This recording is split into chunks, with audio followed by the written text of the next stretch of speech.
कई लोग आज भी वास्तु को अंधविश्वास मानते हैं। तो आप इस भ्रम को कैसे समझते हैं? ये कैसे दूर हो सकता है? क्योंकि आप तो कहते हैं विज्ञान है, दर्शन भी है, जीवन भी है, फिर भी कुछ लोग इसको अंधविश्वास मानते हैं। देखिए, मान्यता की बात है। हमने कहा कि उसके पीछे का जो ज्ञान है, उसके पीछे का जो विज्ञान है, उसको जब तक व्यक्ति तक, समाज में बहुत अंदर तक नहीं पहुंचाया जाएगा, उसके लिए विशेष प्रयास नहीं किया जाएगा, तब तक ये अंधविश्वास के जैसा लगेगा। ठीक है। हमारे देश को, आपको पता ही होगा कि हमारे देश में पुराने समय में, मतलब सैकड़ों साल पहले अगर हम जाएं, तो हमारे देश को सोने की चिड़िया कहा जाता था। ऐसा भी लोग कहते हैं कि हमारे देश से सोने का धुआं निकलता था। मतलब हम वैभवशाली जीवन जिए हैं।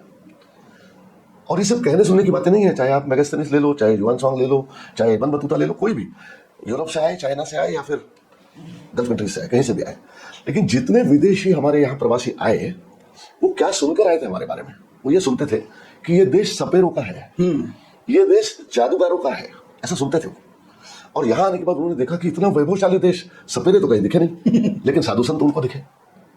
और इतने भव्य लोगों के महल देखे, मंदिर देखे, शहर देखे, ऐसे वर्णन है।